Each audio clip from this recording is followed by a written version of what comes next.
I know we shouldn't have to scream that we're atheists. You know, we don't have non-astrologers and all that.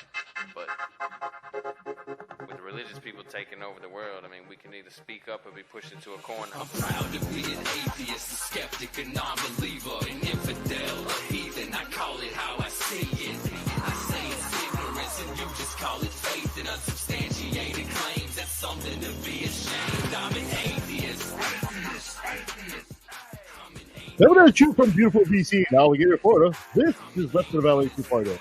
My name is Kevin, and I asked 100 women which shampoo they preferred. Number one answer was, "What are you doing in my shower?" That's pretty good.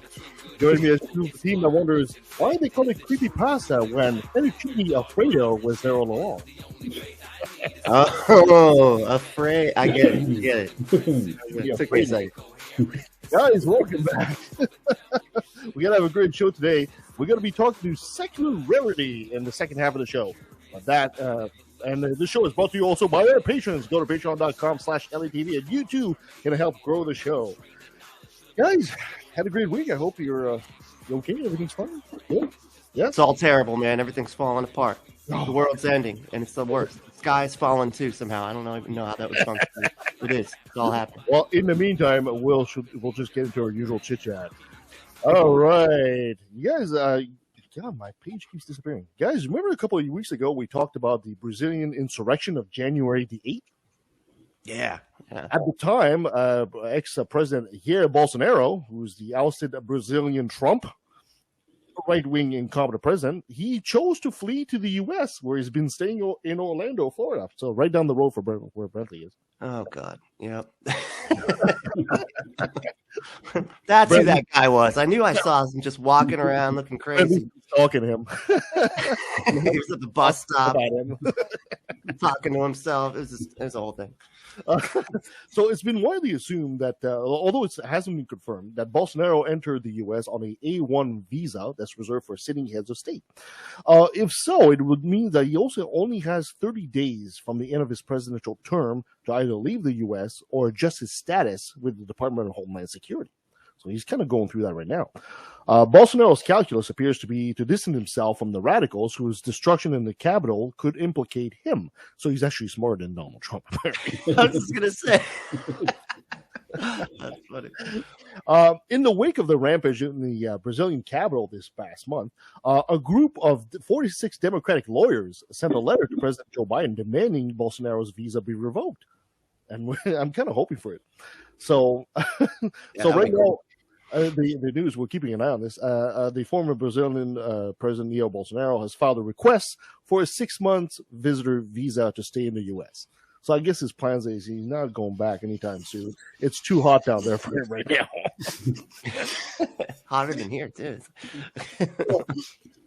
Unfortunately, he's kind of doing too much what Trump was trying to do, I guess, but just in a smarter way. Right now, he's trying to distance himself from all these idiots that try to storm the Capitol for him, right? So, what do you guys think? Yeah, I don't know. I mean, exactly. Like, I can't even see Trump, doing that, like, ever. He does. It's like he doesn't seem to understand that, like, these people were bad and this was a bad thing that happened. He's like, but they like me, though. Yeah, but how could it be bad if they like me? Trump has the best visa. He has, all the best visas in the world. And all the visas go to Trump. But he prefers MasterCard.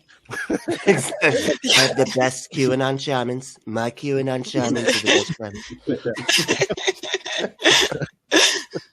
I need order of Buffalo hat here, so I can be our own personal QAnon shaman. No, never mind. I think what Trumpism did, though, Trumpism in America, it normalized and gave a green light to a lot of authoritarians, where they can just do whatever the heck they want. Yes, and you can always get rid of the checks and balances if you want to, because it was Trump's failure with the COVID response, and it was much long after that Brazil did the exact same thing. And I'm sure if I go through the news reels, whatever, you can see where you've had authoritarian type rulers around the world emulate the same things that Trump was doing. And like even here in Canada, it's like after like Trump's J6 or whatever, we had our own like trucker convoy of which take it or leave it. I blocked that out. But you know what? The funny thing is Trump is so averse to doing a lot of frivolous lawsuits, like he's still doing. It'd be so funny, and I'm hoping this is going to happen, that Trump would actually sue Jair Bolsonaro for copyright infringement for doing the same thing he's kind of did. That'd be so right. Anyway, I've got nothing but bad news this week. Sorry, guys. Yeah. And, I think his habitual suing has come back to bite him in the butt, because I think there was a judge last week or the week before fined him for like frivolous lawsuits, and it was well over $1 million too for. And for, thank goodness. So of course it's going to be appealed, but he likes to bully his way around the court. He totally loves to do that. He just buries people in bureaucracy and bullshit. So this way, he files all these lawsuits to keep people busy. Yeah, well, he's got deeper pockets. That's what he's doing. He's like, well, I'm going to, do this lawsuit. So, it's like a man behind the curtain kind of thing. So you're not paying attention to, all the other bad shit I'm doing. Yeah. All right. And told you they would do this news. Afghanistan. Did you guys know that Afghanistan has got 140 private universities across 24 provinces? And they have about 200,000 students. Out of those, some 60 to 70,000 of these students are women. The university employ about 25,000 people. Well, the Taliban on this past Saturday, doubled down on their ban on women's education, reinforcing in a message to private universities that Afghan women are barred from taking university entry exams, according to a spokesperson. Now, this note comes despite weeks of condemnation and lobbying by the international community for a reversal of the measure restricting women's freedoms, including 2 back-to-back visits by several senior United Nations UN officials. Now, you guys remember when the U.S. left Afghanistan and the Taliban says, we're coming back in power, but, we'll treat women better this time. Remember that? I remember it. I don't remember believing them, but I remember it. Shows how much an Islamic fundamentalist country is worth, right?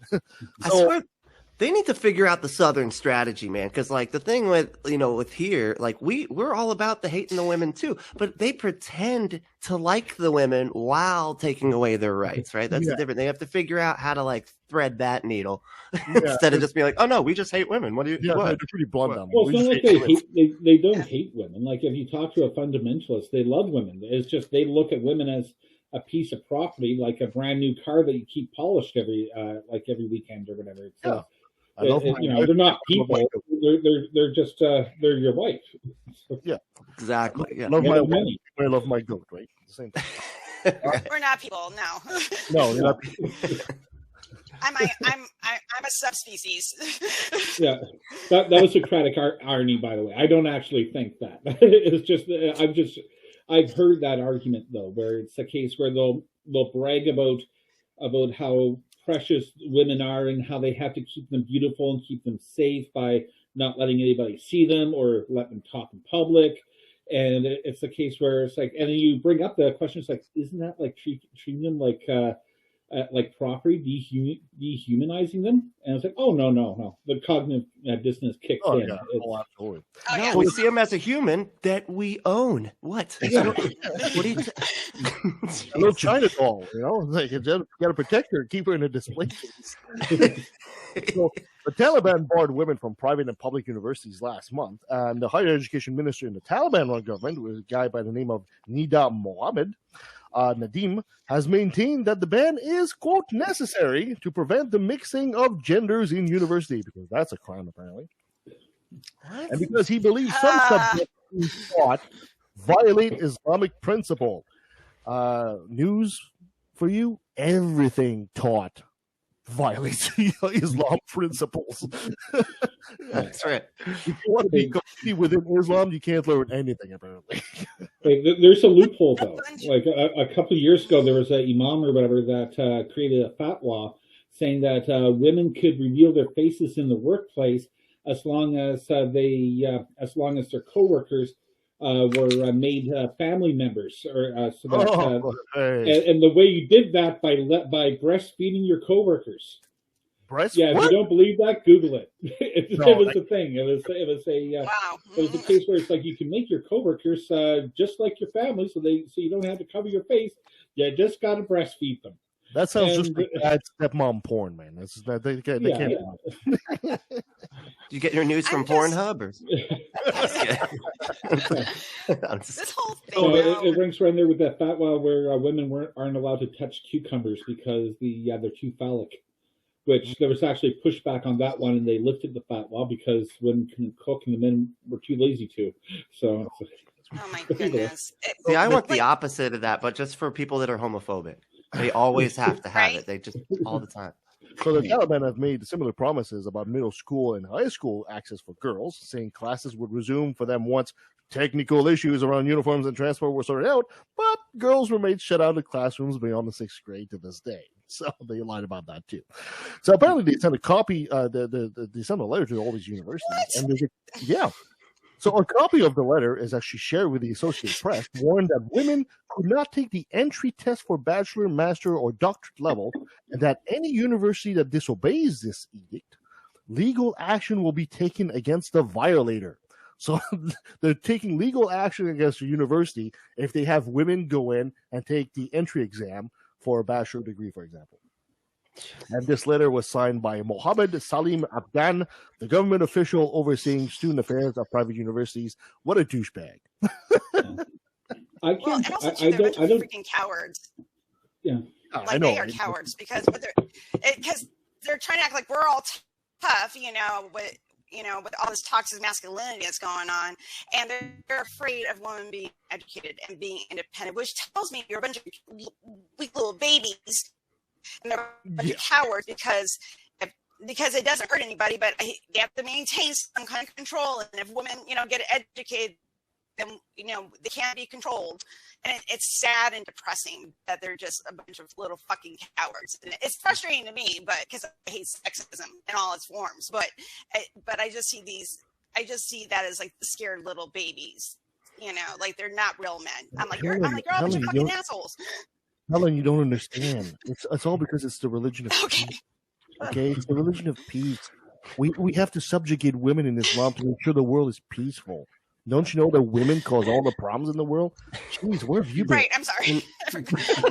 They just don't know better. We're trying to help them. I Don was and I thinking of the one mom who said the women cause earthquakes. So, Don and I Especially if don't they're know our educated. place. If they're educated, then they can't be independent, or they can be independent, and they learn to survive on their own and step out on their own, and then we don't need men then. Educated women? Oh no! What is this world coming to? Exactly. Yeah. Think of the children. yeah. Well, it's all about grooming them.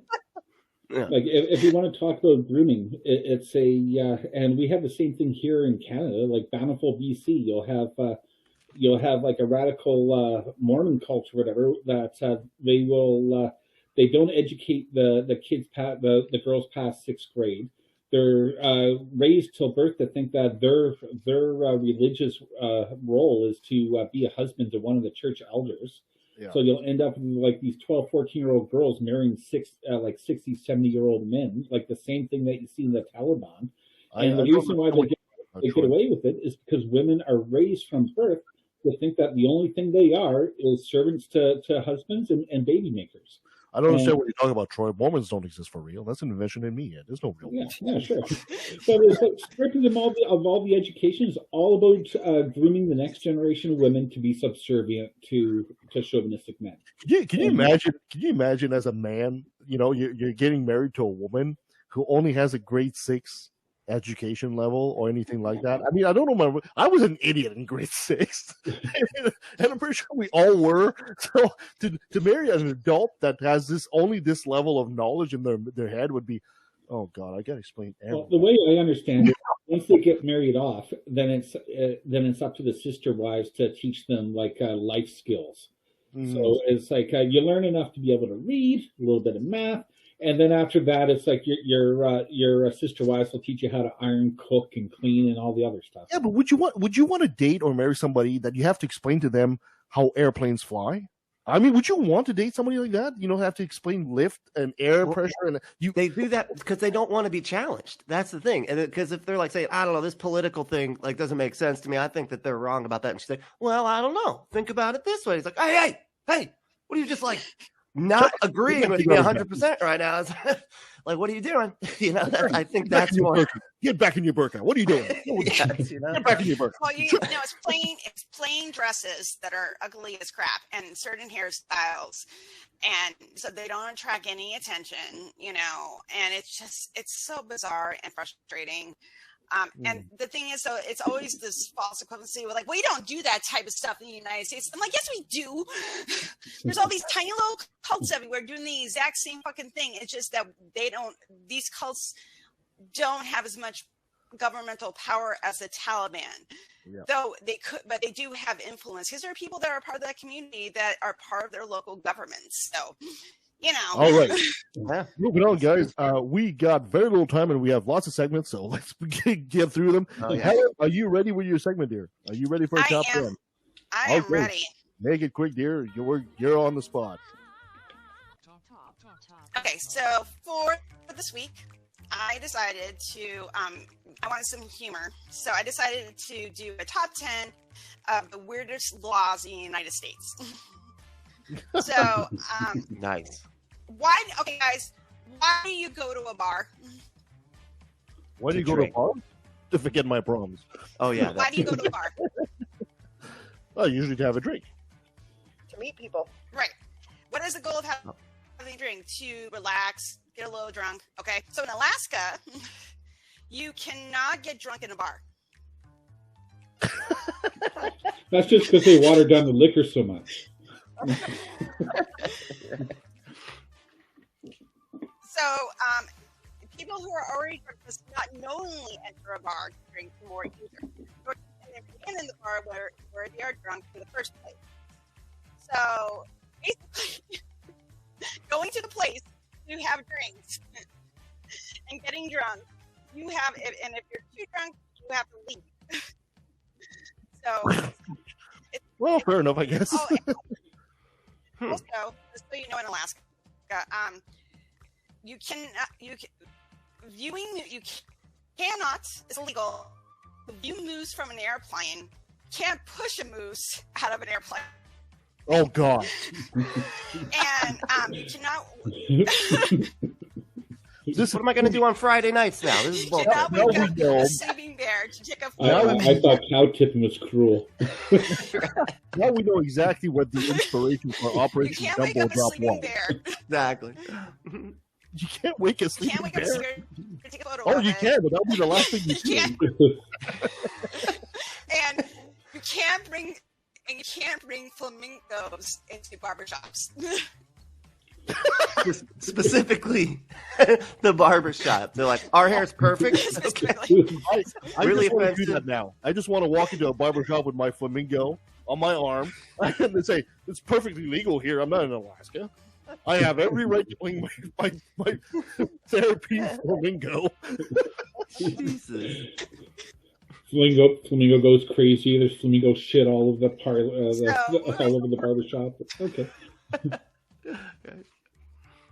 Okay, so let's go to Arizona. And it is illegal for donkeys to take baths in your bathtub.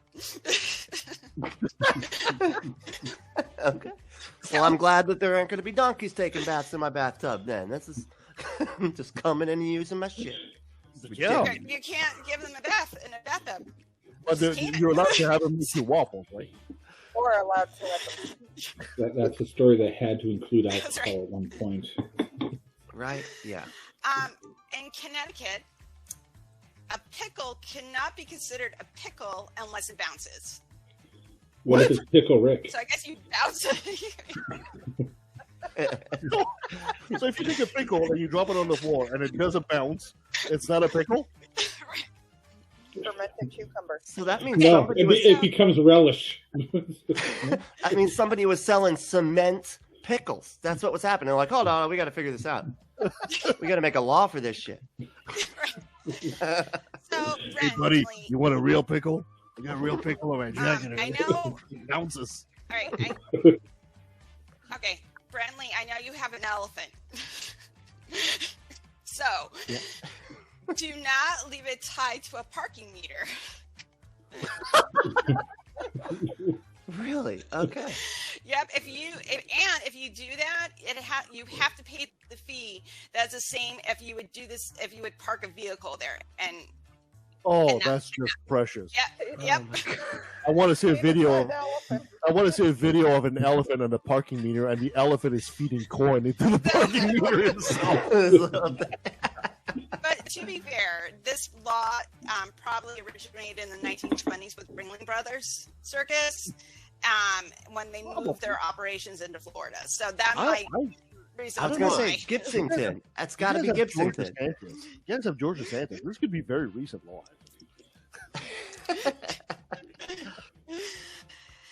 Okay, let me see here. Okay, so in Colorado, going back to drinking, you cannot ride a horse when you're under the influence, which makes sense because, it is a moving vehicle. Everybody knows when you're drunk, the horse drives you. Yeah, the horse drives itself. I would Take me home, Trigger. It's like, what? It's going to bump into to stuff? Like, I mean, when the horse is drunk? The horse is drunk. I trust that horse more than I trust one of those Tesla cars. I mean, yeah, dude. That horse is going to stop before the wall. There's lots of old stories where people talk about how they were so drunk, how they just let the horse take themselves home. They just climb on top, and the horse knows where to go. The horse knows where it's going. It just goes home. So, in Indiana, mustaches are illegal. If the bear has a tendency to habitually kiss others. What? That's what it says. That's the caveat there? It's like... There was a 1972 Indiana Supreme Court case declared that while you have a constitutional right to wear a mustache or any other kind of facial hair, it's not federally protected, right? So a state can legislate against the particular kinds of facial hair. 1972. Yep. So that's how Freddie Mercury got arrested. I was going to say, yeah, that's when mustaches came in pretty heavy at that point. This is slightly older than me as a law. I was like, oh my God, I can't believe this. That's funny. Okay, and just so you know, in Kentucky, it is illegal for you to dye the feathers of a duckling. And then sell that duckling. Yeah, there goes our plan. We were planning to do that this weekend. Trying to make it a brighter yellow. What? Yeah, what? And also, you can't dye like other baby animals such as other fowl or rabbits. So Okay. I guess I don't know if this was a real problem in 1966. People capturing little baby ducklings and like tying their fur. It must have been a problem during the Right, 60s with tie-dye shirts and tie-dye ducks. Right. Yeah. Well, people used to dye their poodles. And then, Yeah. That's right. all right, and then since we were talking about the Taliban, in Michigan, it is illegal for a woman to cut their hair without his permission. She can't cut her It's hair not with her enforced husband's anymore, permission. obviously. Wow. Yep. And That's like where Rapunzel if you- comes and then from. if you your know? husband is not present, your father has to give permission to cut your hair. Wow. Yeah. Damn. How do you have any? Yeah. Does it say how old that law is? Hold on. See, if I was a woman, I'd come home like Marge Simpson or something like. It's not cut, honey.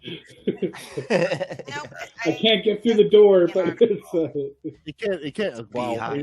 Well, I mean, considering the United States as a country is slightly over 200 years old, it can't be that old of a law, right? So it just shows how close we're talking about the Taliban. It just shows how close Christianity is to the Taliban of today, but just a couple 100 years removed, maybe. Pretty much. Same barbaric principles. Wow. Fantastic. Excellent. All right, what number am I at? Am I at like 8, 9? Okay. Do one more. So I'm going to do one more because I don't remember what number am I. Yep. So I have to do this one.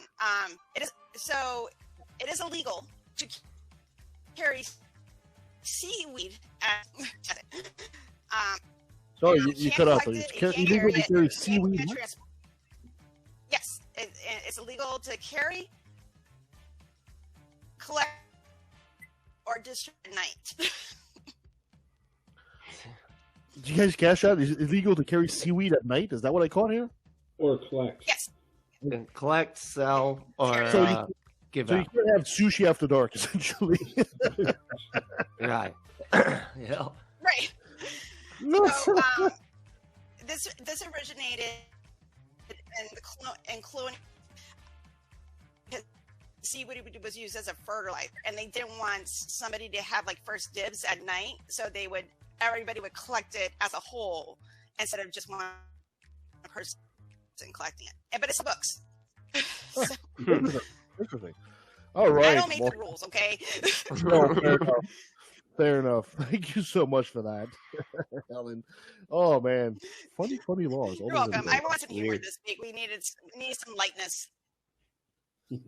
Oh yeah.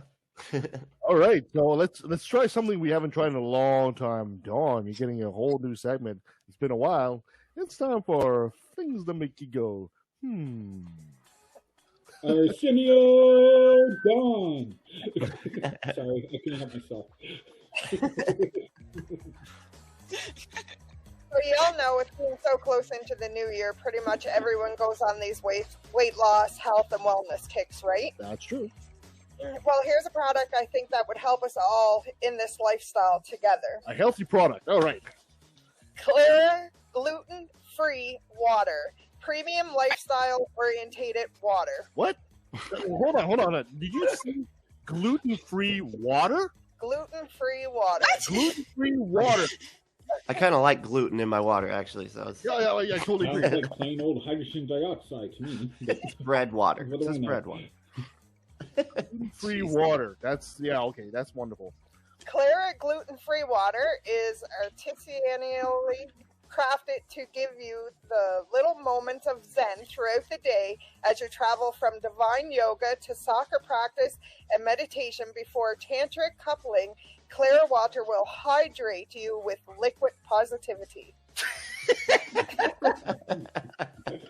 That's awesome. The secret is we lace the bottles with meth. So if I look at that bottle and say, this water was done in a factory that did not have any peanuts in it or something like that. Right? Yeah, it's like selling a house but it doesn't have a unicorn in it, It's Imagine unicorn a fruit. world of clear, drinkable, lifestyle-oriented water with no limits on your taste. Clara is for those of us that demand more out of water, that declare a desire for symbiosis between earth and soul. Yeah. The natural way, like the world's best vodkas, every drop of water meets your lifestyle high standard. Always gluten-free. Why Clara gluten-free water, you say? Because you can never be too sure. Don't compromise your health drink. Authentic drink Clara.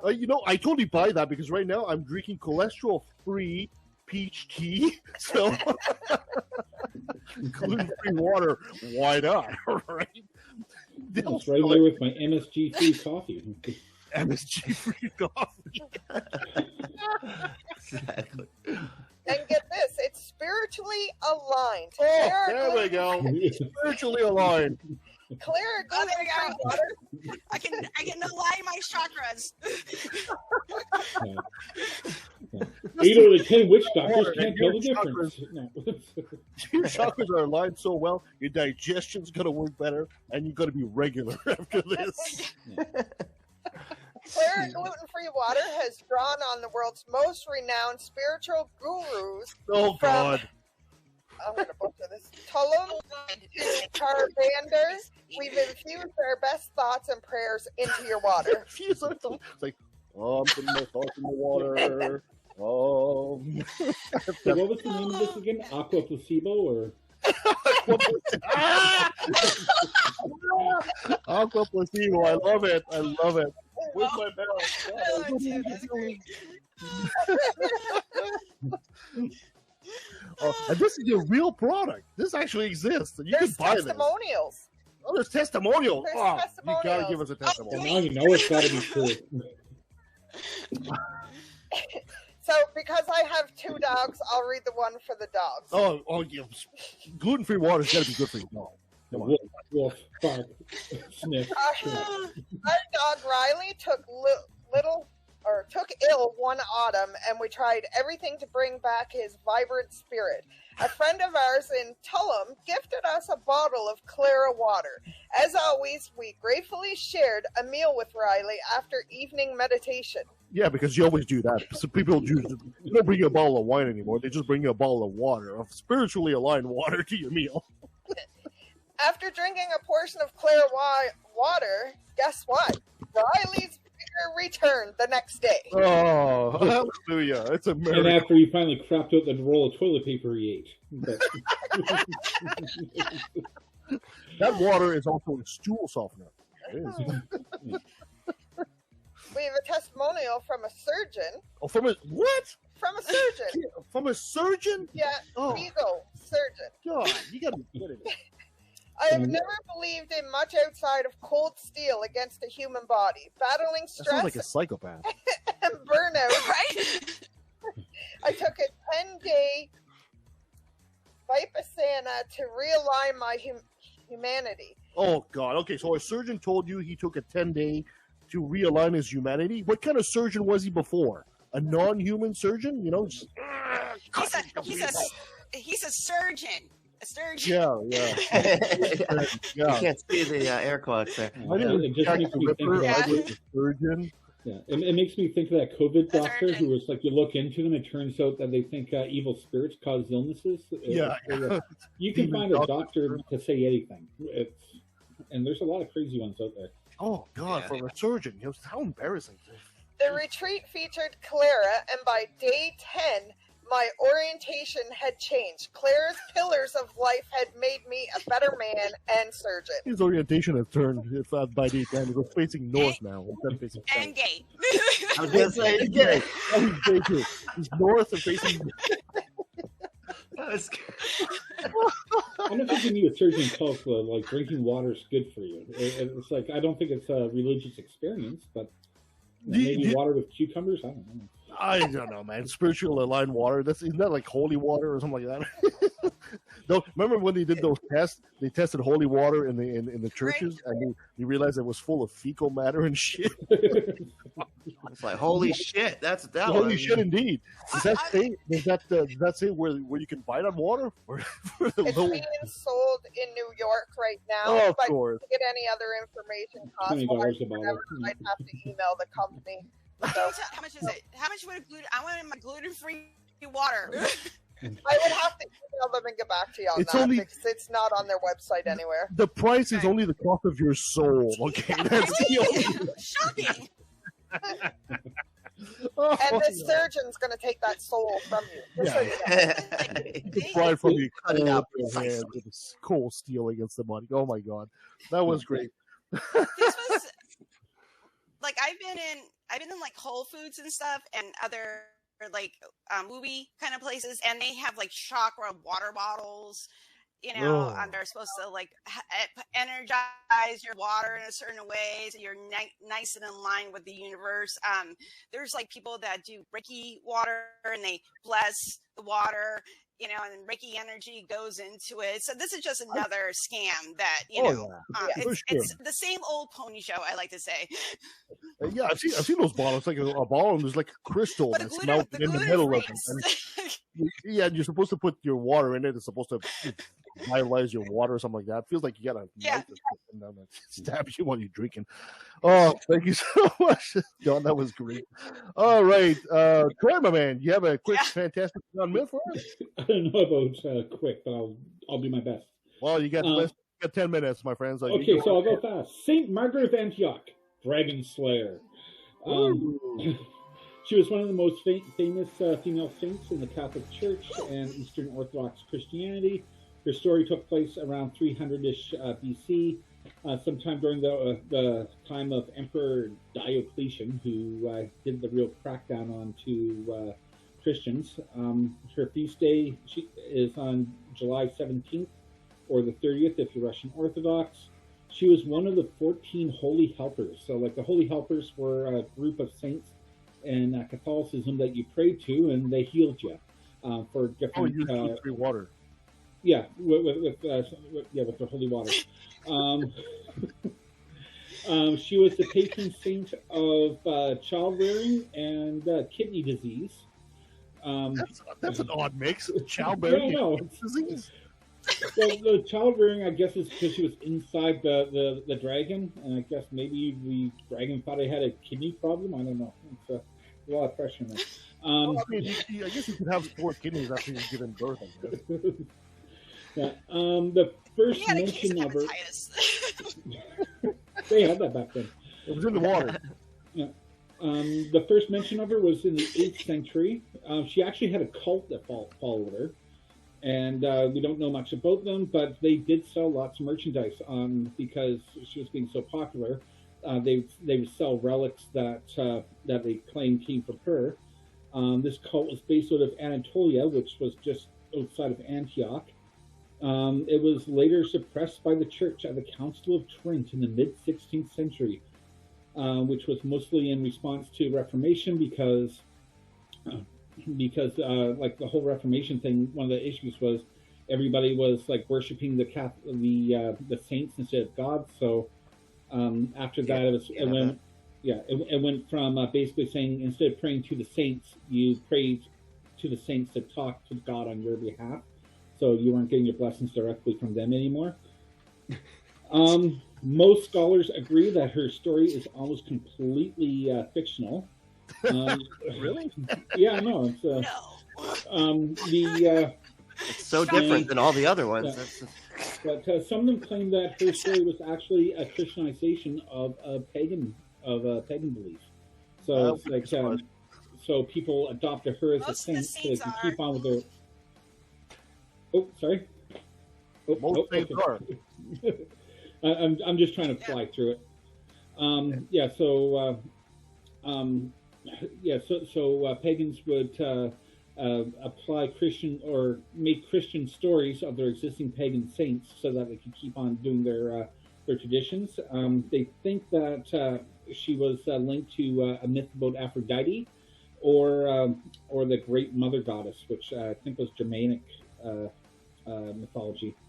The earliest mention of her martyrdom or beheading was either in the 7th or 8th century. There's conflicting accounts on it, but it's still like 400 or 500 years after the story takes place. Her martyrdom appears in several additional texts throughout the 8th century as her story grew and spread, reaching its most popular around the 13th century in a book called The Golden Legend, which is a collection of stories of saints and martyrs, and where I'm getting most of my narration from. So by the time the Middle Ages arrived, she had become very popular, probably because the story is more likened to a superhero than a saint. So she had lots of fans. Also, since praying to her ensured that you had a healthy childbirth, since 1 in 3 women died in childbirth. Oh shit! Yeah, like 1 out of 3 in medieval time of women had like complications during childbirth. So that's still like a 67% success rate for praying to her. So I'm assuming that's why everybody liked her so much. No, this would not happen if they were drinking gluten-free water. It would have saved everything. Allow you chakra so you can give birth properly. Yeah, instead they were drinking the water they were crapping in upstream.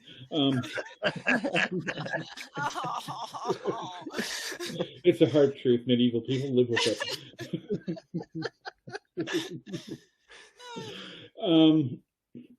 But she was super popular. Churches were named after her. Statues were made of her. There's lots of stained glass window work, tapestries, artwork, you name it. She was repeatedly illustrated through Christian artwork. Her holy relics were in high demand. One church even claimed to have her skull. But either way, to the story, since I blasted through that. The legends, like I said, differ, so I'll improvise as usual. Her father was a pagan priest in Antioch named Decius. Margaret was converted to Christianity through her wet nurse. So when her father found out, it didn't go over very well. He did what most fathers do and said, "My way or the highway." So Margaret ended up living with her wet nurse. When she was 15 years old, she had become a sheep herder, and one day while minding her sheep, a Roman administrator called Olybrius, we'll just call him Creepy, Mr. Creepy, caught sight of her beauty and said to his servant, "Yeah, I'll tap that." So he told his servant to bring her to him. He decided that if she's a free woman, he'll marry her. If she's a slave, he'll buy her and use her as a concubine.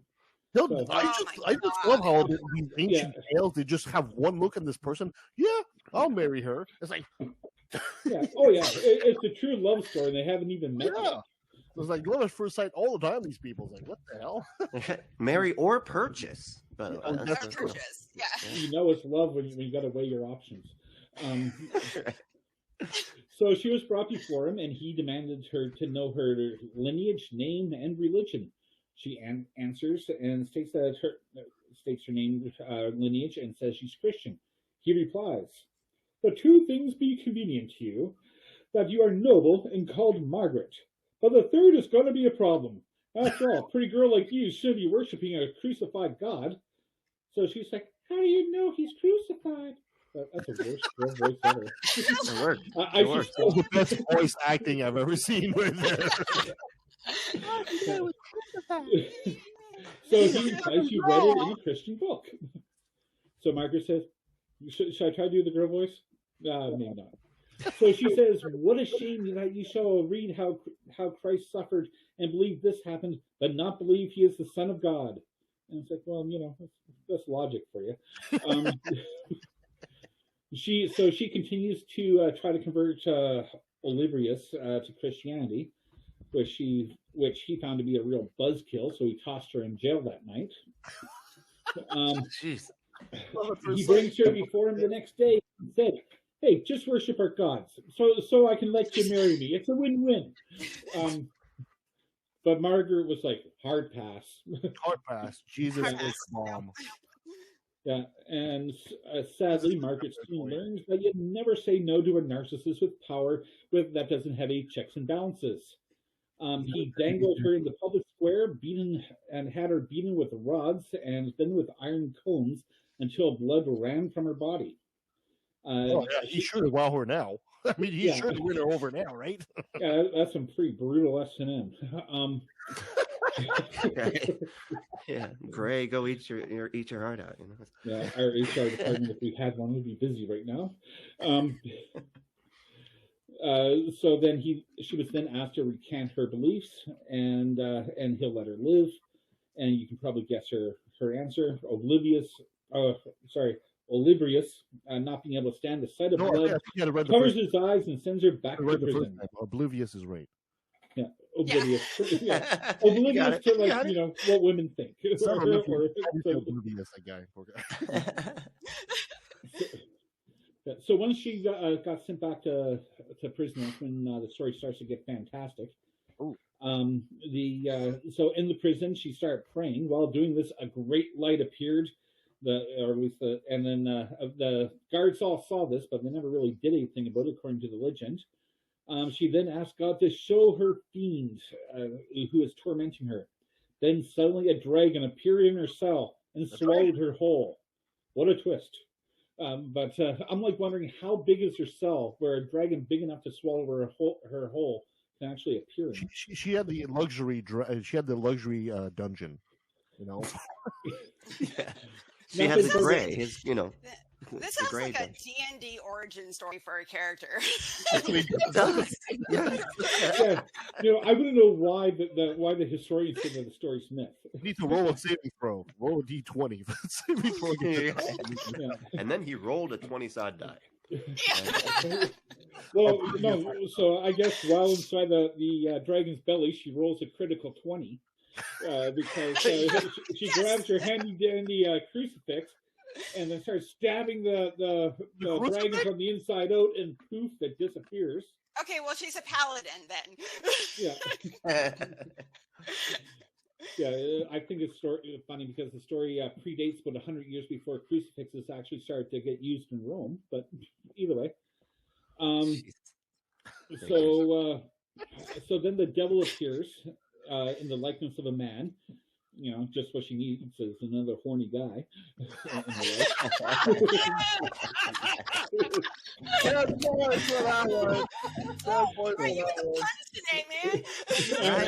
Rolling in it today. So the devil tries seducing her. Margaret responds by grabbing the devil by the head, tossing him to the floor, steps on his neck, and says, "Lay still under the foot of a woman." And it's I know, it's like I figured the devil would be like, "I like where this is going," but instead he's like, "Oh no, I've been beaten by a girl and a virgin too. I must really suck." Like Black Widow, I guess, right? Yeah, exactly. She I'm then loving this story. So she then asks what he's doing there. He replies, he's trying to get her to listen to the Roman official so that he would spare her life from the execution.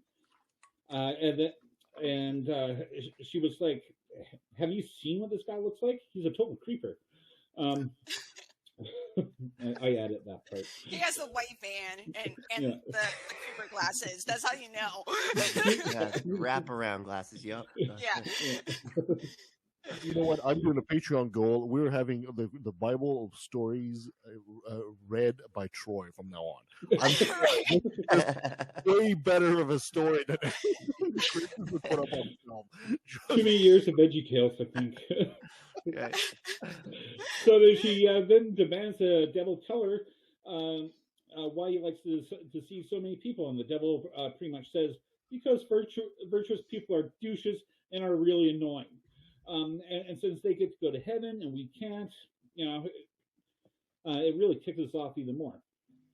He then tells her how he's one of many devils sealed in a vessel of brass by King Solomon. Much later, a guy expecting treasure inside opened up the vessel and instantly regretted it, as he and all the other devils escaped to go out and corrupt all the pretentious douches of the world. That sounds it was an Indiana Jones. I remember seeing that. Or Pandora's Box. It's like Raiders of the Lost Ark. They didn't mention any faces melting, but it's implied. It's implied. Either way. So after he tells her this, she takes her boot off his neck and says, "You may leave now, worm." Well, I made that worm too. Trying to stick to the S name. So the ground of the cell then opens up and swallows the devil. The next day, she was taken back out to the execution square and given the final chance to sacrifice and worship the Roman gods, or dead. Dude, I just punched a devil and I stabbed a dragon myself. Do you think your execution scares me at this point? She's killing now. Like, exactly. So she refuses, so they decide to burn her at the stake. But she didn't burn. Of course not. Just in a dragon belly. Yeah. So she's Khaleesi. Dragon doesn't affect her. So she's not burning. The crowd's like, "Wow, that's one tough lady." So the executioners were like, "Hey, we just happen to have this giant boiling pot of water over here. Let's try using that instead." So they began to boil her alive. You could hear the kettle in the background. Oh, that was ready. Yeah. So suddenly the ground troubles and the Virgin Mary shows up. Oh. And it's like, "Hey, sister, we girls have to stick together." Wait a minute. So she had a dragon in her cell, but decided to send the Virgin Mary instead, and that's supposed to be terrifying? Send back the dragon. I don't know. I'd be way more scared of the stupid dragon. A dragon would scare the crap out of people. But it's just a little one, like that one from Milan. It's just kind of useless. Yeah, Eddie Murphy talking donkey dragon. Yeah, exactly. So then Margaret then says to Mary, "I beseech you, my lord, that this water may be unto me the font of baptism into everlasting life. Old English is tough to read sometimes. Then there was a great thunder, and a dove descended from heaven and placed a crown on her head. Then 5,000 people in the crowd, after seeing this, was like, well, if you can't kill them, join them. And they all became Christian too. Oh, yes. Oh, wow. Yeah, I'm assuming they got baptized not in the cauldron of boiling water. She'd be the patient's need of tea if she's going to be in the boiling water. What? Right? But this is fit well with Oblivious or Oblivious or whatever his name is. So he had the 5,000 people beheaded.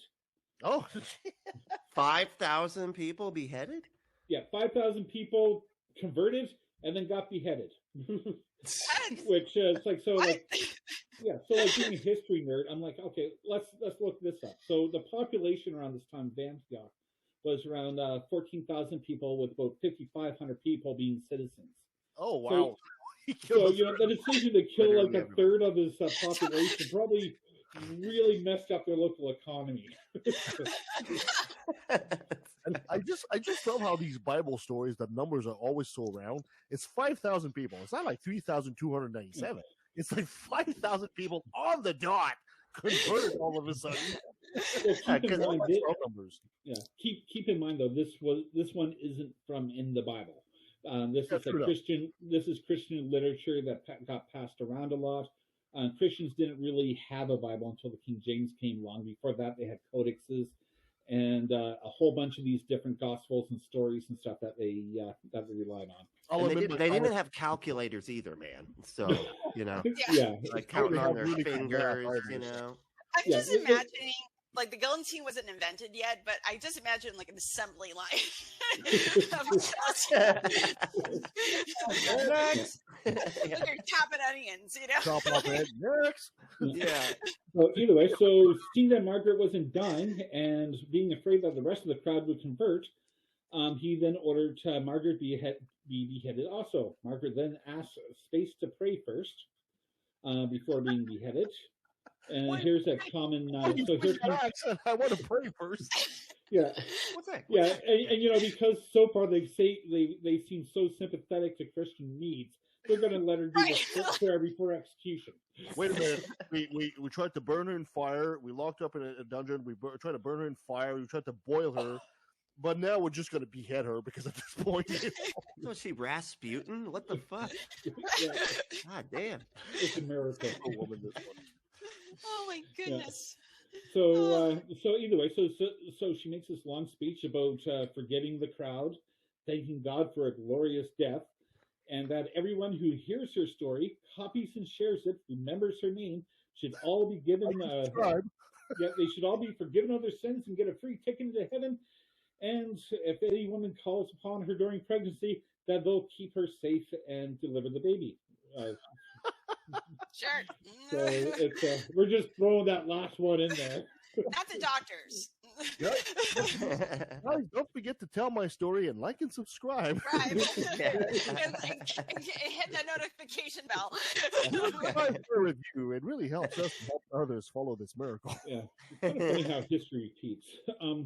So either way, a voice comes from heaven and was like, "Wish granted," and good job staying on subject. She then asked the hangman to get shopping, but he fears angering God after seeing all these miracles, so he doesn't want to kill her. And then it's personally, I think his arms were just tired from chopping off 5,000 heads. Yeah. Oh man, I need a break here, a coffee break, please. Yeah, but she's now like, he's afraid. Now he's afraid. Yeah, now he's afraid. Yeah. But anyway, so she's like, I don't want you to get you in trouble with your boss. So Please, go ahead, get shopping, and chop the end. That's the end of the story. Good job. Wow. Oh, come on, give me a cut, just a little bit off the top. Did we ever find like the Valley of Decapitated Heads or something? Like it was. Did we ever find any of that? Well, like I said, there was like one church that actually claims to have the head. That's why you were okay. Yeah, that's right. That's just a bit of a throwback, but I can't remember. Really, they still. It's really just Charles, it's his head. There's some head that Some is guy, fine. Charles. Some guy. It's kind of like crucifixion nails. Like it's like what is that? I think there's like over 30 official crucifixion nails, which doesn't make much sense to believe in Jesus. But if you believe in the great spaghetti monster in the sky, it's We're like, we need another Proven. nail. God, get another one. Yeah, Get God, another yeah. one. Got another noodle. Come on, get the. Putting all these nails in there. Too many. Falling off the stick. Just bring all the nails. that's why. Bring them. Yeah, that's why I think Pastafarians should worship a starburst wooden cross or something. Oh, That's Well, either way, I'm done. thank you so much, Troy. That D&D That's origin awesome. story was awesome. That was a great Dungeons and Dragon adventure. I love it. Yeah. I love it. And then now we'll move on to Get the Beholder. All right. You got another brilliant moment for us, buddy? I do. I'm gonna share my screen here. One sec. But yeah, so there's this guy. See, I had one, and it was just really depressing.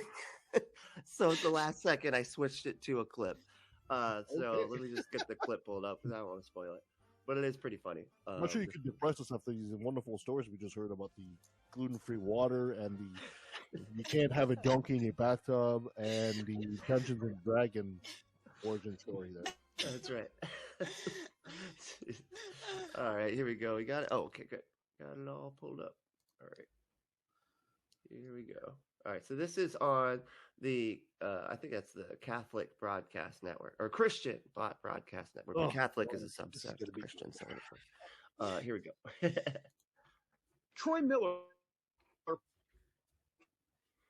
Damn, really? Yep, it just seized up again. Okay. Let me try that one more time.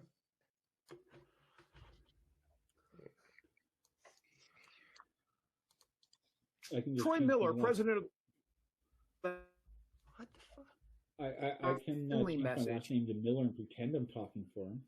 Why isn't it doing Miller, president of. God damn. Starts to sound like Helen. Troy Miller, president of the National Religious Broadcasters, says Newsmax also often carries a faith-friendly message, so something smells fishy.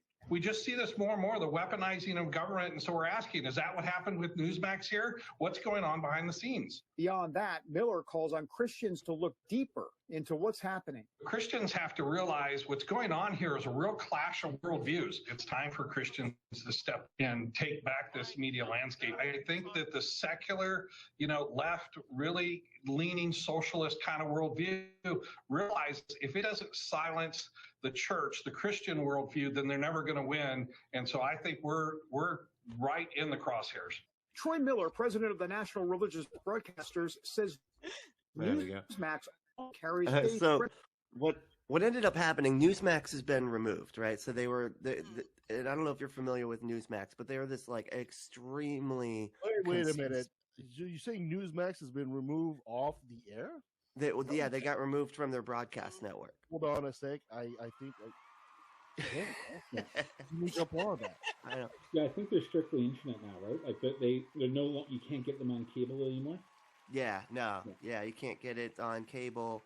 I think because they were pushing so many conspiracy theories. They were like the main one that was saying that the election was stolen. There was like a bunch of other just things that they had. They also did some COVID conspiracy theories and like getting out information that was really detrimental to other people. Yeah. Right. Oh, okay. Yeah. See, and that makes sense. And so stuff like that got them removed, right? Because they're peddling misinformation. Not to mention so much bigotry and everything. Like, it's just a terrible, terrible channel. Like it's just. And you see what ends up happening though is every single time stuff like this happens, they become part of the conspiracy, right? Because they're like, oh, they removed them because they're, they know if there's too many Christian networks out there that, everything will be too good. And they can't have that. They I want to know know if we where remove these the militant church. atheists are. Like, where where's the atheist military? Because I keep hearing the militant atheists. No, I don't see them. I believe they refer to that as the forces of atheism. Yeah. The forces of atheism. We're just gonna kick ass. Hoo-ha. Yeah. Okay, so everybody now, forces of atheism, unite! Do you have a robotic dragon or a lion or some We sort have of to Gundam that we can merge summon together? Hitch's head. Then we got Captain Atheist just appears with your powers combined. If you're combined, I am Captain Reality, I have the three sword nights, of crazy bullshit. Yeah, so they're basically saying like because Newsmax is a little bit more Christian friendly, then that's why they were removed, right? And it's so funny too, because like, could you imagine like if somebody like this only works with Christianity? Because if you did this with like Scientology or something, like, yeah, man, it was Scientology is so obviously true, and they're just trying to hide the truth, and so they're taking a like that's how they're doing here. Yeah. The Thetans are lying to you. Exactly. They're trying to remove the Thetans, and it shows, right? The force of atheism are trying to remove the Thetans. That's right. It's like only Christianity does this stuff happen with. Like they're just in their own world. There's this thing that Christians love to do, which is like they always love to play the martyr thing, right? It's like there's 70%, even the U.S. I think the Christianity is still like 70% of the population in the U.S. and somehow they're the ones that are under attack. They get all the. I mean, 3/4 of Congress is Christian, and somehow they're the ones doing all the law. Same thing with the senators, but somehow they're the ones under attack. And they're the ones that are at the. Oh my God! At the mercy of the force of atheism. There's of one? course. Because they're like in Congress that declared himself or herself an atheist. I don't think so. Right? No, but That one, would be but political suicide. she was the worst. But she's a terrible representative. It comes back to what I was saying earlier, though, how fundamentalists follow this narrative that we're in the end times. There's a spiritual war between good and evil, and to push that narrative. As you label atheists as the enemies of God, you look at stories like Newsmax, whatever. It's like, well, see there, we told you it's the atheists and the forces of nature and the lizard people running the government and everything else. They're winning the battle. They're winning the battle, exactly. Yeah. Open your pocketbooks. We need to donate to God now to save us. That's really what it is. But like, and it's funny too, because you'll ask them how they're persecuted, and they'll be like, "Well, you see, Family Guy doesn't make fun of black people for being black, but they always make fun of Christians." So unfair? I think so. That's it.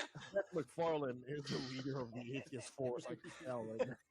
I mean, like I have to listen to him to decide what I'm going to do in the morning. That's part of my job. It's part of the agenda. In the morning, we all get a Zoom meeting with Seth MacFarlane and Richard Dawson, and they give us our marching orders, and then we eat babies, and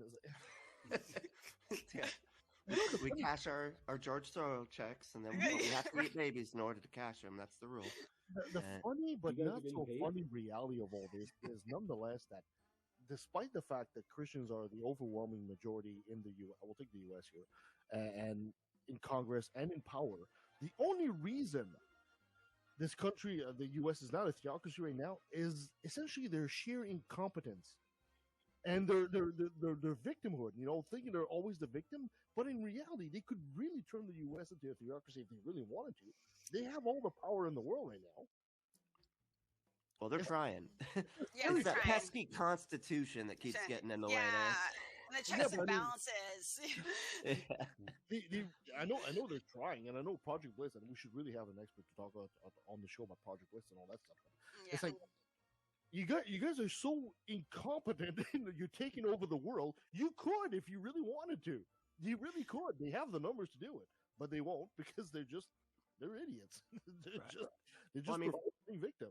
Right. And well, I mean, it's funny too, like what you're saying, because and they kind of have managed to make certain states, I'd argue, with the theocratic, right? I mean, even here in Florida, like they're shutting down like they're like there was a liberal arts college and they're like completely taking it over and basically trying to say you're not allowed to That's in my have. town. No shit, really? It's a new college. It's a new college. Oh It's yeah, like a 10-minute drive from my house.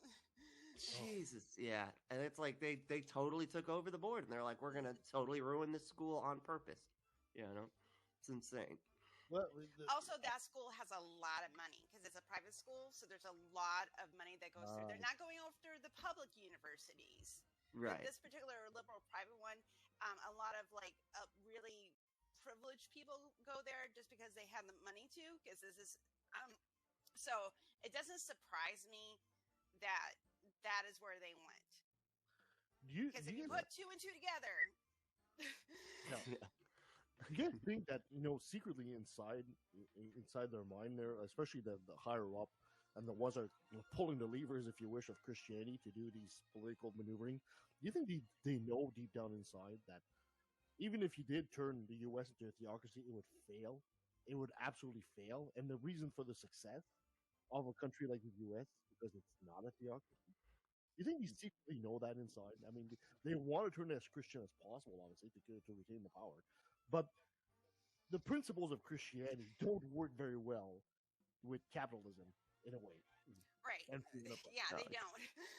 It's a lot like abortion. It's just a motivator. They just want to keep people motivated. Like, they're keeping you down. They're keeping you down because of this atheist nation and all this and everything. And it's like if they did actually take over to where we were like, okay, fine, we got to call it a Christian nation. They'd be like, yeah, and we're in charge now. Shit, we got to be able to be a victim somehow here. Exactly. I think what happens a lot of the time, though, is the fundamentalists ride the coattails off the majority. Because like, if you start looking at stats, most Christians believe women should have a choice. Most Christians believe there should be a separation of church and state.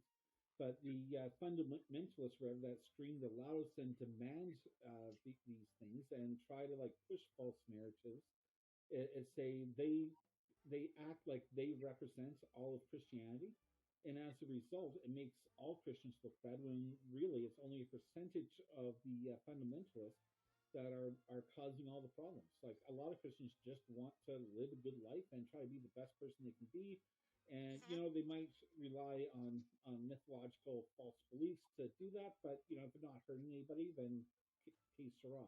But the fundamentalists, though, it's like they're claiming to speak for all these people, and they just keep on pushing like theocratic and oppressive rhetoric, whatever, and false narratives to try to justify that rhetoric. And it's like, and like I said, like they claim to speak for all of Christianity when really they're only speaking for themselves. Yeah. But and I think they also realize that if let's say, for example, magic one moment in another universe, all of a sudden the U.S. turns into a theocracy, to a Christian theocracy, that everything that bad that would happen to the U.S., economic reform or economic downfall, depression, recession, whatever you want to call it, they can't blame if it was a Christian nation protected under the watchful hand of God there. Anything that goes bad into the country, they can't blame anybody at that point, right? Oh no, those blame people for not being Christian enough. Well, like you only have to read the Old Testament to see what happens in that scenario. If it's a Christian nation that is blessed and protected under God, and all of a sudden it goes into a recession, who do you blame? Achan, remember Achan in the Bible? There was one guy, and and they basically said that's why all the bad stuff's happening is because this one guy, man. He put some gold in his tent, and now we got to kill him. So that's why we have hurricanes in Florida or something, because of the gays. Yeah, right? because of the gays. Jerry Falwell. Yeah, Jerry Falwell. People exist, not our hurricanes, because that makes sense. Exactly. But like, I'm a little like, the thing is though is that with all this stuff is like they have to keep their followers afraid. Yeah. The gay agenda, the militant atheists, the trans people wanting to use pronouns, whatever it is. Rumors when Aaron stated is grooming. Okay. Like it's all the like it's it's all fear-based. It's to keep them scared and keep them like, well, if I do this and follow the rules and I give these people money, the devil won't get me, or, the liberal agenda won't get me. It's all fear.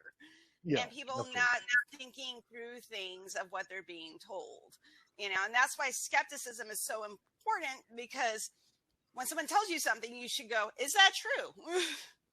Right. Yeah, is that's that logical? The first thought you should have is like, is this true? Yeah, absolutely. How do we know? Yeah. Thank you so much, guys. Thank you for that. Let's take a quick pause, and when we come back, we'll be talking to Secular Rarity right here on Left Alley. So stay with us. Okay. Oh yeah. So I'm going to go ahead and do my intro. So it is guest time. I would like to introduce you to one of my really good friends. His name he goes by Secular Rarity, or Elliot to the people that know him very well. He is a volunteer at the ACA.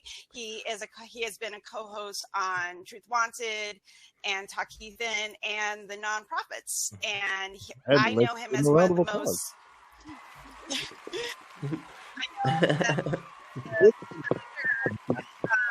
In my head all the time. That would be great. Like, great for my self-esteem. So he's one of the more kinder, gentler people that like to have debates on these. Kinder, gentler atheist? He can't be. Yes, he's a kinder, gentler atheist. So he's not one of the military ones, guys. No, he's not. No. He's not one of our assassins. He can't be part of the militant atheists. It was the fatigues, honestly. They just kind of chafe a little, like under the arms and stuff. So I don't know. It was just Plus, you disappear all the time. People can't see you, and then you don't know where your hand is when you're trying to eat. It's a pain. It's awful. Yeah. We couldn't find a demon familiar to have merge with him on a permanent basis there. So. Yeah. It's hard to find that demon. I tried dressing like a militant atheist, but people kept on coming up to me saying how much they loved me in Duck Dynasty. So it's like no camo gear for me. Yeah. So, for these wonderful people in our audience that do not know you, will you please give us a short introduction of who you are and all that jazzy stuff? Give us a short bio. I like to say I'm a seriously silly atheist who likes to engage in conversations about religion, God, supernatural, science, morality, just whatever the heck we could possibly talk about. I often take the label atheist, agnostic, non-believer, secular humanist, free thinker, all of those wonderful little things. And I've always just been somebody that really enjoys learning and really enjoys having difficult conversations. And so this is a really great outlet for me to engage in both, really. So, I mean, not always the learning. Sometimes I feel less intelligent after some conversations, but more often than not. As well. Well, I really appreciate you being on the show. And as per our bargain, Brantley will stop sending you dick pics because you've come on the show now. Fine. Thank you. Fine. I appreciate that. I mean, like on the weekends is okay, Brantley. It's like, it's a Tuesday and anyway. It's not safe for work, man.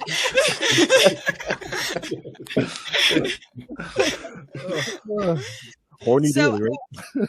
So how did you, I know that we've had this conversation. Mm-hmm. How did you come out of your belief system? Oh, yeah. So tell us your origin story. Yes. So we need an epic walking origin story. Walking along one day on the sidewalk, a vat of radioactive waste fell on. No, when I was young, we just kind of went to church. Last week? Yeah. When I was young, but, like a child, like a 3-year-old. We just went to church because that was what my mom did. And my parents had divorced somewhere around then, and my dad really didn't go to church, but it wasn't really an issue. And so we would just go with my mom pretty much like every week or every other week. And I started getting involved with the music side of it. So I played drums and like handbells and chimes and stuff. And I actually ended up being the person who continued to go to church longer than anybody else in my family, just because I kept going to play the music even when I didn't believe. But it was in that kind of, 15 to 17-ish vein where I really did start wanting to understand some things. Up until that time, I just accepted stuff. I didn't really question it. I had all the cliched responses of like, oh yeah, we've got, God can take care of it. And it's like, oh yeah, but why didn't he? And it's like, oh, well, because he's God, mysterious ways and all that crap. Right. But when I started actually looking into different moral systems and just trying to understand, like, what is the reason for being a good person? How do I actually justify being nice to people? Right. And I started doing that. And then from there, it was like, oh, a lot of this other stuff really doesn't apply. Like it doesn't matter. Like, I don't need to believe in ghosts to just know not to punch the guy next door. Like, I know that it's bad to do that because it hurts him. Like, that's it. Like, so that, was a huge piece of it for me. And once I started investigating that stuff and just went from there, next thing you know, I'm, reading through archaeological, whatever and stuff, people explaining about, oh, we did this dig in this area of Egypt and blah, blah. And, just been a blasphemous heathen ever since, I guess. Elliot, we could have saved you all this trouble if only you had been drinking gluten-free water. Like yeah. On the show. Sorry, I feel bad for that. You're good. I hope your chakras are aligned. Yeah. I think so. It was an issue. I had surgery on my third chakra. I think it was. It was tough. That's a bad one. Yeah. So it's almost as bad as knee replacement. But I have a brand new chakra now. It's like titanium. It's real nice. Oh, really? That's cool. Yeah. What was the denomination of? If you don't mind me asking. If you don't mind me asking, Elliot, what was the denomination of your family? We were Methodist. So we went there. So when my family actually moved to where I am now in Tennessee really early on, and the church that we were going to was Methodist. And so when we moved, we wanted to find a Methodist church. I mean, they did. I was obviously, a baby basically, but they ended up finding a church that they liked, and that was the one we stuck with for years and years and years. But even now, none of my family members and my close family go to church or anything. I think like my brother and my dad would probably say, if you like pressed them on it, like, we don't really believe. My mom would probably be like, yeah, I believe, but like not that much. So there wasn't, lucky enough for me, there wasn't the huge impetus from the family or the, intense ferocity in that vein, which was good because it gave me, a chance to explore stuff.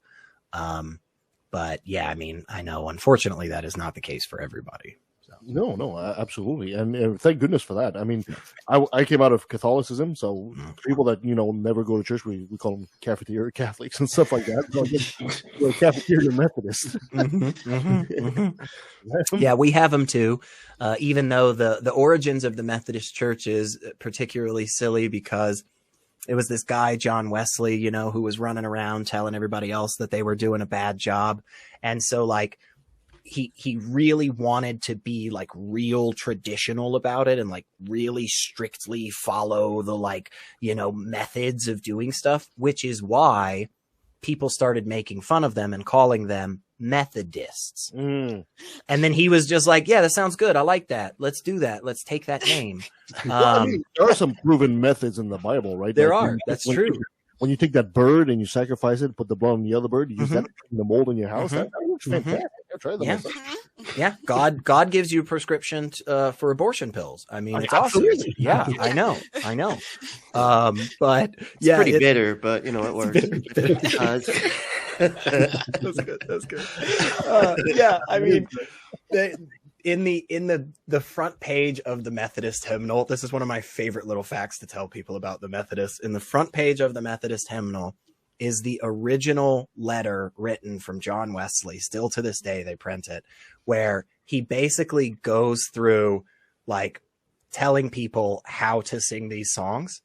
And it's like, he's basically like, do not sing these songs too fast, for that will displease God. Do not sing them too slow, for that will anger God. Don't be too excited singing this song when it is a somber song. It's absolutely ridiculous to think about. Funky reggae beats? Absolutely no. Reggae and punk rock. Just don't, not even. Whatever you do not give us some bollocks. When you're putting your disc on your turntable, you don't go to 33. You put it at 45. Okay, not 72, not 33. Exactly. 45. The first time we ever played a song with a BPM above 110, it was a big deal for people. Everybody had to really, it was hard for them. They were slow to the clap, and then it was like, oh, pick it up. Okay. Everybody's offbeat. Yeah. I don't know if I have to keep up. I don't know, man. I can't see my jumping it's jacks nice that clap somebody anymore. knows how God likes his music. That's important. Of all the things, honestly, the whole like slavery issue, not as important, women's rights, any of that, not as important. Thank goodness we figured out that God, prefers this style of. Well, when they quickly realized that Satan was into metal and rock and roll, God had to have his kid in there. So. That's true. That's true. It was a marketing thing. You're saying. He went with country. I remember going to one church when I was late teen, and about 8, and they were talking about how evil drums were and how and disruptive it was to the church, and how disrespectful it was to God. And then 7 years later, here they are with a drum set in the corner, and they're just rocking it out. It's the music. The difference in music is very, very interesting amongst the denominations, for sure, in Christianity. I remember I was dating a woman at the time when I, like 17, 18-ish, and she was Baptist. And we went to her church one day. And I was already kind of in the boat of not really believing, but I still went to my little Methodist church to play music and stuff, like I said. But the way that the Baptists do the music is very different from the Methodists, right? They're much more boisterous about it and stuff. But I just remember the story I always love to tell is the one where I'm sitting there with my girlfriend and her family, and the preacher is talking for a second, and then the soft kind of piano music starts playing, and I'm like, okay, this is familiar to me. This feels normal. I understand this. This happens every week. But then out of nowhere, 5 to 7 people in the pews around us just slowly stood up with microphones and started singing. They had been sitting there the whole freaking time with these microphones, just ready to go. And I just remember in that moment, I freaked out for a second, because this guy just stands up and is like, oh God. What are you doing? Is he supposed to? Did somebody forget to give me my microphone? Am I supposed to? Are we all joining in? Is this how Yeah, it was a culture shock for sure. For me, I started off in the Anglican church, and then moved to Pentecostal in my midlife. And then I met my wife, took her to the Pentecostal church. She thought I was freaking crazy, because during one of the songs, one guy starts doing jumping jacks, and the other guy starts doing laps around the church, and she's like, this is freaking her out. So we ended up going back to the Anglican church and stuff after that. But it's interesting, because you'll go from one church that's playing gospel and rock and stuff, and then you go back to the Anglican church, and they're playing music from 1693 or 1704, and it's just I don't know how to sing this. I'm not an opera star. Yeah, exactly. It's old English. It's I don't even know what that word is. It's that's not even in the English language anymore. That's the old people at the church loved it, because it's what they grew up with, right? Right. Music is so weird. I mean, I remember when, like I said, I grew up Catholic, so we always had the freaking organ playing in the background somewhere. And I remember this one time, this young priest came in, and instead of going with the traditional, he just sat down in the stairs and pulled out his guitar and played acoustic guitar, and he actually did a good job. It was actually like moving, right? What he was saying there, and all the old fogies in that parish basically called him out, and he had to leave. The guy had to leave. He wasn't traditional enough. It's like, oh, you got to be kidding me! For what? Somebody got a fun going on. Gatekeeping, gatekeeping God music. I mean, could you imagine? Like, let's just for a second, let's just imagine what it would be like to truly be a being that is so powerful, so capable and knowledgeable that it can literally craft the entire universe. Now let's also take the extra step to say that that thing really gives a shit about your musical preferences. That's just nonsense. Why would you do that? You have so many other things you could be caring about. Like, I don't know, maybe fix platypus. Like, those animals are totally messed up. Like, 5 more seconds on that design, God. Like, geez. Holy crap. My spine sucks. My eyes are horrible. Like, anything. But, no. This is where we need to insert. This is where we need to insert Brent Lee with his voice of God saying, I much prefer Britney Spears. He does seem like he seems like a pop kind of, like God was, he's whatever's hip today. But it's like kids bop shit though. It's not like real. It's like kids bop. I do really love the thought though of like dying and going up to heaven and standing there at like the pearly gates, and St. Peter's like, yeah, no, it's all real. It's a real place. Just one question: do you like Kids Bop? Are you a fan? I'd be like, not really. Why? And it's like, sorry, that's the only question that matters. Right. Elevator to hell. I don't know what to tell you. Everything else is fine. Yeah. Just when you get to heaven, you realize that God prefers Korean pop or something. Like you murdered like 10 people, and then that's the thing that kept. Oh my God, I've owned every single Kids Bop album from the beginning. Like, he really likes Alvin and the Chipmunks. That's what he likes. So I'm going to ask another question. So you talk to a lot of theists, and I wanted you to talk about like how you developed your conversation style and to not lose your shit. Yeah, that's a great question on both. In terms of developing a conversation style, part of that is just work and time, right?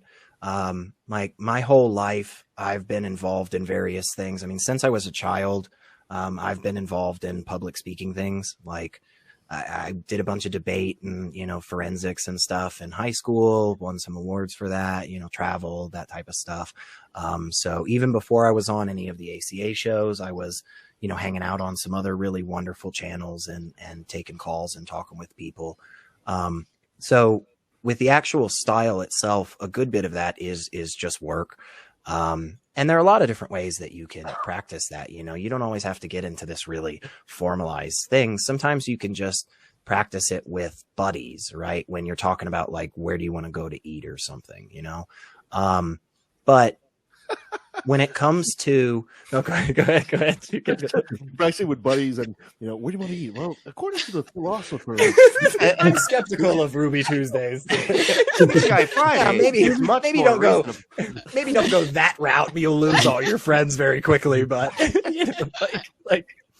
when it comes to, is for sure how not to lose your cool. That's a huge one, because I think that is. If you can work on that first, the style will come for you. Your particular individual method is fine, just the same as everybody else's is. It may be something different. It may not be what the, classic talking heads, do, but that's okay, because every other category of people out there has this wide spectrum of who they are and how they engage. And we should be allowed to have that too, as atheists or non-religious people, right? Like we should be able to have somebody that can go a little bit more aggressive and somebody that goes a little bit more chill and somebody that just asks questions or somebody that just presents facts. But remaining calm is really what the biggest struggle is, and is what is going to really progress, I think. And one of the number one things you can do is to remind yourself that the other person is just that. They're a person at the end of the day. Even if we disagree, even if they're spouting stuff that is horrible and hate-filled and disgusting, at the end of the day, they are a person. And we should remember that, because the moment that we start to dehumanize people is the moment that we start to cause harm to people, and more harm will come from that. And so when we are engaged in those conversations where we are getting frustrated and we're getting angry at this person, and we're feeling that bubble up inside of us, and we're no longer, listening to what they're saying and trying to have a response, and we're just yelling at them and telling them, you're disgusting, you're terrible, I can't believe you would. That will never be a moment that we will see great change, in this space. And it is so helpful for me, as silly as it is, as cliched as it is, to just take 10 freaking seconds sometimes. Just take 10 seconds to breathe and step back a second and go, wait a second, hold up here. Why is this person saying this? Why are they responding like this? How am I behaving right now? Should I behave differently? Maybe I just shouldn't be in this conversation right now. That's okay too. Part of remaining calm and collected in these difficult conversations is about recognizing when you have no more spoons to give, and being able to tell people, I'm out. I'm done for the moment. I'll come back to this tomorrow. I'll hit you up on Facebook at the end of the week, whatever. But this is the moment for me. I need to step away, and that's okay. Right. And again, that is something that takes constant work. It is something that we will never be finished. Right. That's always something we keep working towards. But yeah, practicing in a bunch of different ways, can be really beneficial for people for sometimes. I don't get very heated about a text exchange oftentimes. And so if somebody messages me on Facebook and says something rude or something that doesn't really get my kind of ire up. But sometimes what I'll do is just kind of immersive therapy, where I just go into a space where I know I'm going to be challenged, and I know it's going to be, maybe a little disrespectful at sometimes, even maybe, just flat out mean at sometimes. But that's because I've worked my way up to that. Right. And so that's why, I do the shows, because it's I love for people to come in and challenge me and give me these tough questions. But there are other places that you can do that too, in a more safe environment. And there are a lot of spaces online where it's it's all a bunch of atheists, but one person plays as a Christian, and you can practice street epistemology, all of those things are super, super helpful, as long as you feel safe to engage in those, kind of conversations. It's a lot of good wisdom, and I take a look at you there. You're a pretty good looking guy too, right? Oh, thanks, man. Oh yeah. Pretty. But what I was trying to say here. Way to go, atheist Jesus. Why don't you and I back to leave? I burned my nostrils. But seriously, Elliot. Okay, look, I understand you're being kind and wise, and you have poise and everything. But come on, you're at LATV. Come on, let's put your hair down even further. There's got to be one of these things that really eats in your craw. But do I have to debate this again? Let it all out, buddy. This is terrible. Which one that really says, "Oh, this one I can't believe I have to debate this again"? I really, really fucking hate the line where it's well, it hasn't been disproven. That one really frustrates me, because it's just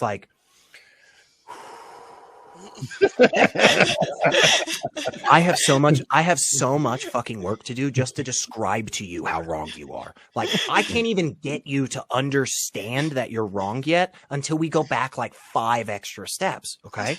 You know, or the one where this is one that always really just freaking gets me. And I think in part on this other argument is because like, this is where I was for a lot of my life.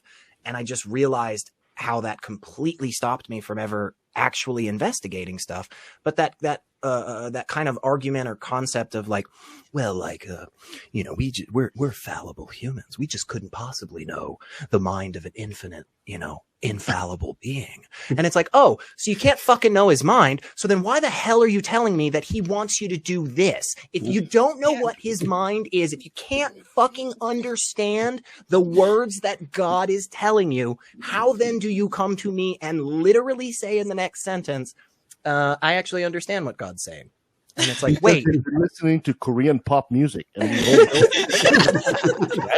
I have nothing bad to say about K-pop at all. Those fans are amazing, and I will never get on their bad side. I will always.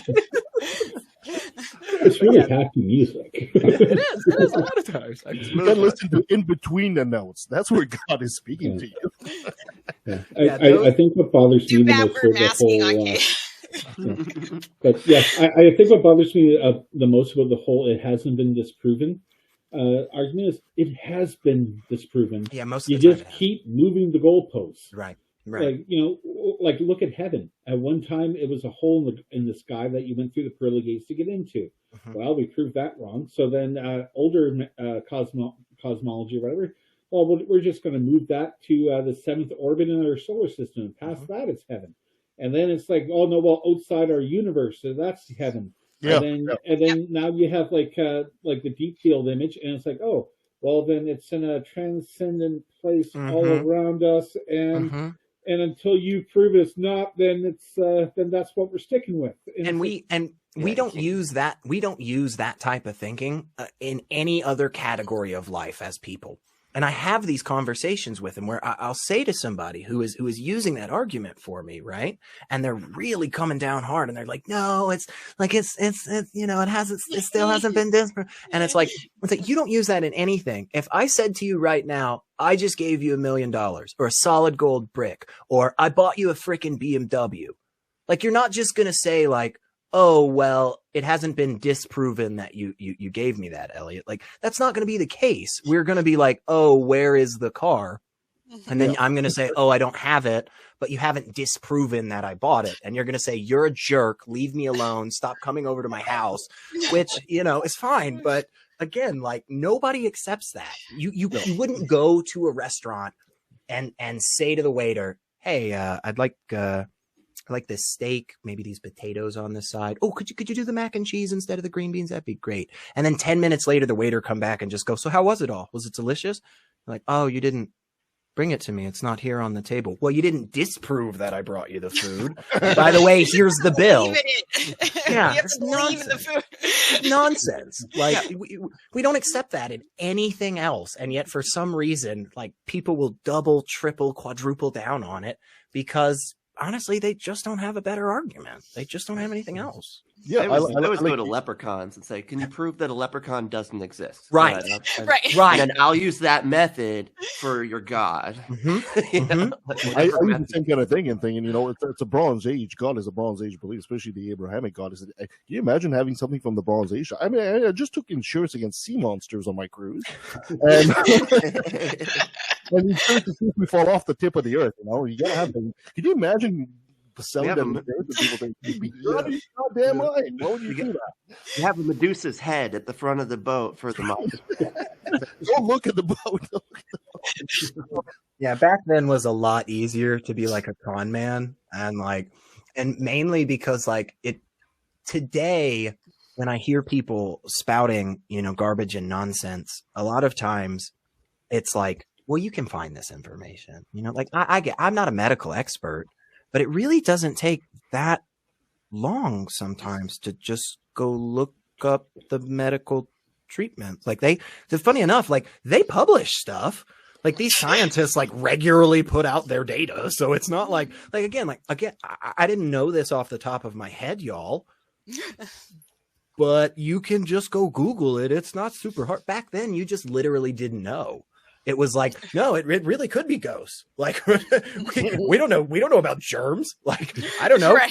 This guy ate from this tree and then died on the spot. Is it the fact that most species of almonds have enough cyanide to kill you in them? I don't know, but go eat from the other tree that looks very similar and we'll just see what happens. Like, so yeah, back then. I'm not going there. You go eat. Then I get it. It's like, hey man, I don't know what happened, but like Bill's dead. And it's like, oh my gosh, how'd he die? It's like, I don't know. Honestly, we were walking, we were chatting about that buffalo from the other day. He just stopped talking and he died. He's dead now. It's like, oh my gosh, do you think it was like God or something, like punishing him? Like, well, he was kind of a dick, so I mean, maybe. Don't talk about buffaloes. Don't even bring them up. Don't bring up buffaloes. We love buffaloes. Do not mock the buffalo. Buffalo. It's the same thing when, like, when people used to believe that, people that had epilepsy they were being possessed by evil spirits. They didn't understand that it's a misfunction in the firing of things in the brain and all that type of stuff. It's like, if I didn't know what it was, I would probably have the same reaction because they are possessed by what's going on in their brain. So they look like something is, controlling them. Yep. So, and sometimes you die and sometimes they died. So, right. I get it. Now, living in the 21st century, and we have science. A little bit of a sidebar. Water. Yeah, a little bit of a sidebar though. But like, what really makes me frustrated with that mindset, Helen, is right now there's actually a resurgence of exorcisms throughout the United States. Yeah, and you talk to like a lot of people, and they will tell you like evil spirits will cause illnesses. And as a result, you have a lot of people who can't afford medicine in the States instead turn towards like pastors or their church or other grifters, and and usually more harm is done than good because it's like if you ever look at some of these videos on exorcisms, it's like psychologically traumatizing. And it's like sometimes it works for the other defense. It's like, sometimes electroshock therapy works, but that doesn't mean it's the best method to fix it. Right. Exactly. And usually with if they have like an exorcism, quote unquote, that lasts for a couple days. Like the results, like you feel because you went through like there's a bunch of chemicals flooding your brain. There's a lot of group psychology going on, and it might feel good for a couple days. But guess what? A couple days later, if you have mental health issues and all that type of stuff, it's going to happen again. Yeah. And of course, a couple of days being tied down to a bed and smacked and yelled at and stuff, you kind of learn to keep your mouth shut about your personal problems after that. Right. Well, you know what? If I had somebody just putting a cross on my face for a couple of days and tossing water at me all the time, I'd be climbing the walls too. Yeah, exactly. I'd be pretty angry about that. Yeah. But yeah, we're big as humans. It really feels good when we recognize the pattern before the pattern plays out.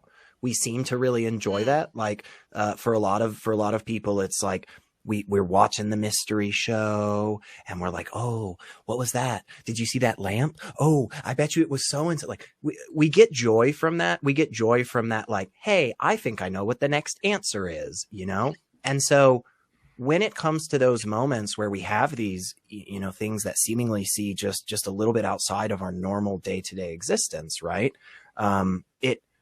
We like it when we already kind of had a feeling, right? It's confirmation bias. We like that. That's the reason that exists, is because we go, I actually think it's a unicorn. And then something happens and we go, oh my God, there's hoof prints. There's a hole in the wall. That's the hoof.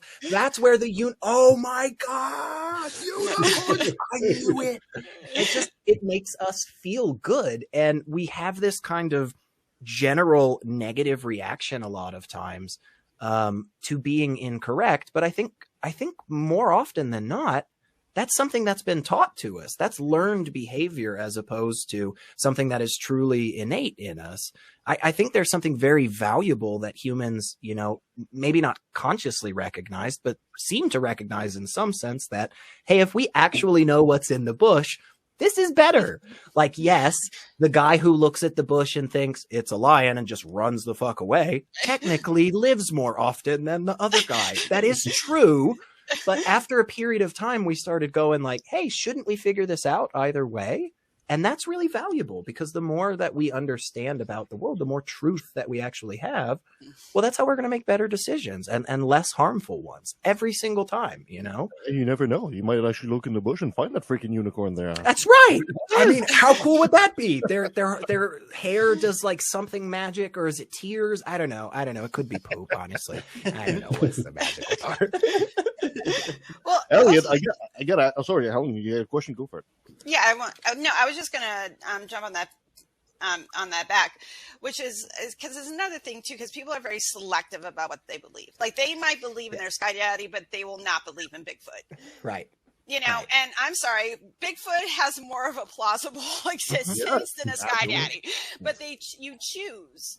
You know, you're a theist about some things, and other things you're not. You know, like people that believe in Jesus don't believe like Thor's a god. You know, it's a selective process. And having somebody point that out to me, Helen, that exact thing was something that was deeply valuable for me, because I had to then start coming to terms with, why do I accept this as a reason here and literally nowhere else? And if that's the case, that's an issue. I have to come to some kind of understanding on that, because now it's just been outright shown to me. It's like, dude, you thought you put on this red shirt earlier, but I'm telling you, man, like, it is not red. It is yellow. It is green, whatever. It has been shown to me. And so now I have to go, why did I think this was red? Oh, well, because I had a filter on my TikTok or whatever. And it's like, oh, okay, now that makes sense. But yeah, I mean, that exactly is a very valuable thing. It's weird too how like people they won't. It's like you don't actually have to have this God thing in order to all believe it. Because that always used to kill me with other denominations. And I'll be like, well, we believe that. It's like you can just believe stuff like about being right and wrong and all that. You can just believe that. So you don't have to. And then our religion is perfect, and we got created by the God of the universe, and we figured it out better than everybody else.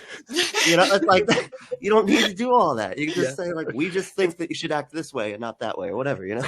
And it's weird that the people that claim that they, you know, got it from God, they always claim they got it right. You know, I'd love to see a religion that gets popular that it's like, hey, all of our stuff directly came from the Almighty Creator, but like 70% of it is wrong. Just so you know, like it's just we're flawed humans. You know, and nothing from the Pope, Frank. Oh God, we were so wrong on this guy. You got a message from God. I was so wrong in that fish on probably thing. So wrong. I'm sorry. I mean, I guess I understand why that wouldn't be a super successful religion or whatever.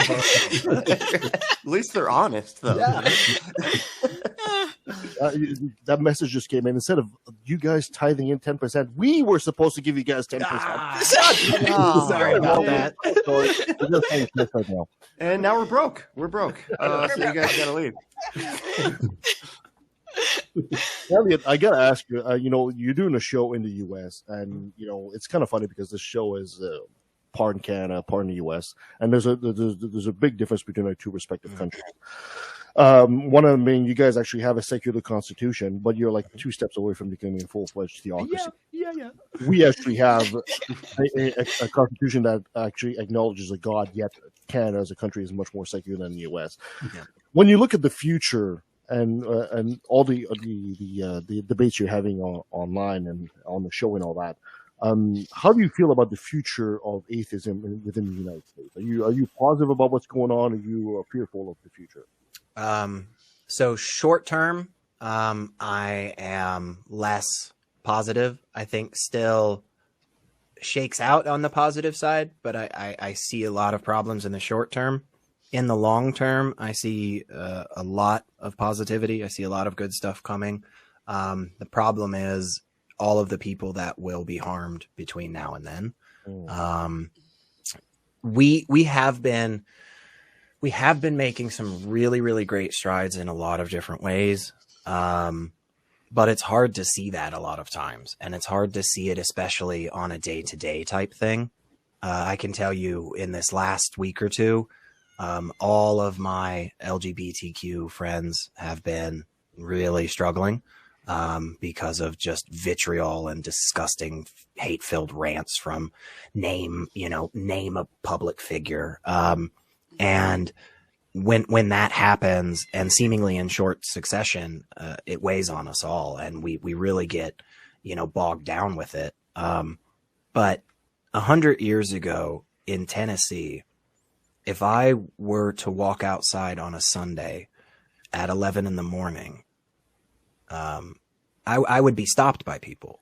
People would, not the police, but people would stop me and they'd be like, "What are you doing? Like, go to church. Why aren't you at church?" Right? If I stood out on the street corner with a sign that said I'm an atheist, right? The hatred that I would have gotten and stuff.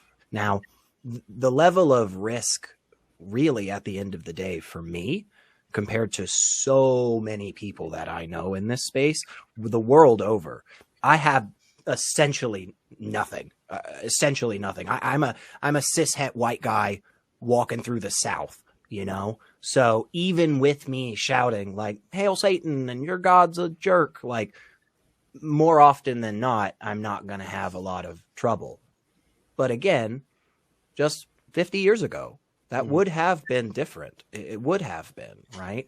And so the next 5 to 10 years, definitely, I think we're going to see some more hatred, some more violence.